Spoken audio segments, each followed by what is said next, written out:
All right, I'm going to do a quick review. You guys learned how to do this in 4th, 5th, and 6th grade, so we're just reviewing it this week so that you're ready for our equations unit. So first we're going to do a mixed number to an improper fraction. So this is a mixed number when you have a whole number that I like to call the big guy, and then a fraction part. So 3 wholes and then a part.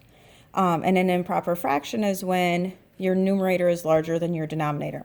So we have some steps that we need to take to turn this into an improper fraction. The first step is to multiply the denominator and the big guy, or the whole number. So we're going to take this 5 and 3 and we're going to multiply it. So that's going to be our 5 times 3. And that gives us 15. Then, after you multiply those, you're going to add the numerator. Sorry, that's supposed to be a 15. You're going to add the numerator. So now I'm going to add my 2. So now it's 15 plus 2. That gives me 17. This one is a multiplying. Then it says write the new number as your numerator. So 5 times 3 is 15, plus 2 is 17, so that's my numerator. And then your denominator stays the same. It was a 5. It's going to stay a 5. So again, we're multiplying first. So we're going to multiply first your denominator and your big guy. And then you're going to add that numerator. So we're adding our numerator. Your new number is your numerator. Your denominator stays the same. So I'm going to write a problem down. Go ahead and pause the video and work it out. See what you get. Okay, go ahead and write it down and then pause the video. So first I'm going to multiply. 9 times 7 gives me 63. And 63 plus 6 is going to give me 69. Keep my denominator the same. And we'll do one more. 5 and 4/8. Go ahead and pause the video, work it out, and see what you get. So 8 times 5 is 40. Add your numerator. That gives me 44. 44 is my new numerator. And my denominator stays the same. All right, very good. All right, next we're going to go the opposite direction. We're going to start with an improper fraction and turn it into a mixed number. Okay, so improper fraction to mixed number. These also have some steps for us to follow. So the first example we're going to look at is this 12/5. And our first step is to divide. So we're going to divide these two numbers. And super, super important that a lot of people get mixed up is that numerator always goes inside. Okay, so what I like to say is whatever number's on top got there first, so he gets to go inside first. So if our division bracket is like a house, the person who's on top who got there first gets to go inside first. Okay, so let's do this off to the side here. We're going to do, so my 12 goes on the inside. 5 can't go into 1. But 5 goes into 12 2 full times without going over. 2 times 5 is 10. When I subtract, I'm left with 2. Now I'm going to stop. So I did step 1.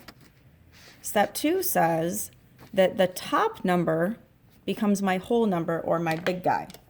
So this top number becomes my whole number. So this 2 right here is going to become my whole number. Then our remainder becomes our numerator. So now we're going to come down here, and my numerator my remainder now becomes my numerator.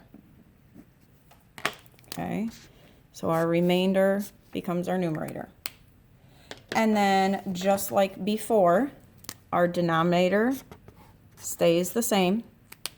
So we're going to go right back up here. My denominator was a 5. It's going to stay a 5. Okay, now that we have our new mixed number, we're also going to double check, do I need to reduce or simplify? So if I'm looking at 2 and 5, The only thing that can go into 2 is 1 and 2 can't go into 5. So this is in simplest form. So I'm going to write another example, and I want you to pause the video and work it out and see how you do. Let's go with 20/7. Go ahead and pause it. Okay, so first, my 20 goes on the inside. 7 can't go into 2, but it goes into 20 2 times. 20 minus 14 gives me 6. So you start at the top and work your way around. So 2 and 6/7. And let's try one more. How about we do, actually I think we're going to do 2 more. Let's try,